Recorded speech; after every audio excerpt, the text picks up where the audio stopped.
Thanks very much for the opportunity to be here at the opening of the center. Very nice city, and interesting university, and important work going on at the center, and it's great to be a part of this opening today. So when I was contacted about the topic areas for today's talk, I was asked to talk about some of my work in private equity and venture capital, and I took that as an opportunity to discuss some things that we put out in a recent book on venture capital and private equity contracting. And I should say just a couple of quick things. And firstly, given that we're currently in Europe, a lot of the data and empirical exercises that we go through in the book are actually based on European data. We have a rather large sample of international data on how the financing of innovation takes place in Europe and abroad. And with that, I was lucky to spend the last few, or some of the recent few winners in Europe, including the University of Amsterdam, Frankfurt, and Cambridge. And while I was at Cambridge, I had the good fortune of meeting my co-author, Sophia, who turned out to be such a useful co-author that I thought I should marry her. And so we have a close working partnership, as you might guess. And so if you like what I have to say today, I give credit to her. If not, I'm here to take the blame. So we today we'll talk a little bit about, first of all, protecting IP assets in terms of international differences in legal systems and how that relates to venture capital and private equity, and then get into some of the things pertaining to contracting and how contracting is central to the venture capital process, both in terms of setting up venture capital funds and private equity funds, as well as the relationship that they have with entrepreneurs. And then lastly, as it turns out, how these contracts get written is really important for exiting the investment. And I'll spend a fair bit of time talking about exits because these venture capital investments are in small companies that do not have cash flows to pay interest on debt or dividends on equity. And so the entire process of making a private equity or venture capital investment is geared entirely towards selling the company. And to that end, how the financial contract gets written with the entrepreneur actually turns out to be very central to the process of venture capital itself. And lastly, because the selling matters with respect to contracts, so do returns to private equity and venture capital investments. And actually, in that spirit, one thing that I thought I'd just sort of flag, consistent with the first presentation, is in terms of disclosure. We have a fair sort of wide open scope for disclosure in venture capital and private equity. And when these fund managers disclose the returns to their institutional investors, it's not always done in a way that is appropriate.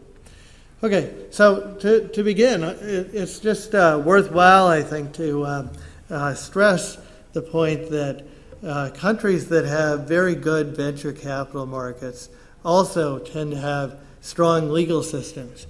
And this is one dimension on IP protection, but also on more other things that are important to venture capital and private equity, particularly related to the facilitation of contracts.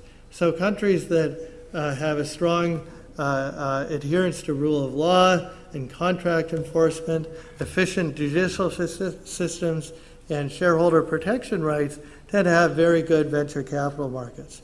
And if you compare, for instance, different systems in Europe versus North America, and what you see is the relationship between legal systems and the size of venture capital markets and private equity markets is quite apparent. And so this graph, which is something that I took out of a paper that I did with John Armour, published a couple of years ago in Oxford Economic Papers, we show that, for instance, one of the biggest determinants of how much venture capital the market has is this very useful EVCA, that's the European Venture Capital Association.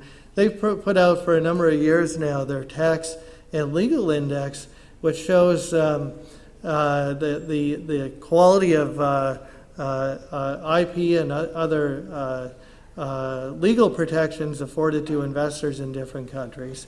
And that index ranges quite significantly across these countries. And we see the countries that have better legal protections have much more robust venture capital and private equity markets.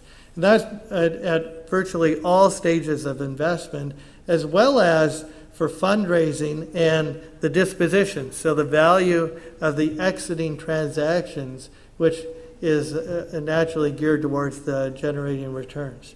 Then one thing that we have in Italy that's been changing over the past few years is, as I've recently done with Simona Zambelli at the University of Bologna, is show that in Italy we've had varying degrees of legal certainty. And so earlier in this decade, or actually going back to 99, there's a court case which had talked about making buyouts illegal. So the legal validity of using a company's assets to the target's assets to finance an acquisition of a company was felt to be unethical. And so for a number of years, there was uncertain legality in carrying out buyouts in Italy, which was changed in 2004 through a statutory change.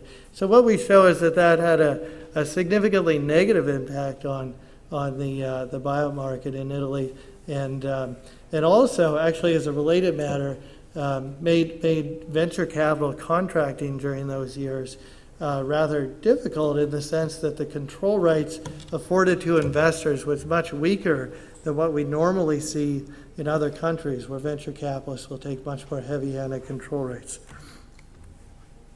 So what are these control rights? Well, the venture capital contracts are invariably characterized as an allocation of both cash flow rights and control rights. So when you're talking about cash flow rights, this is things like the ownership percentages and the securities, the capital structure, if you will, provided to the companies. And this can come in a variety of forms, such as common equity, convertible preferred. Sometimes you see mixings of these instruments. As well, sometimes debt securities are used. It's perhaps a little bit less common, but not unheard of, and not even unheard of in the earliest stages of investment.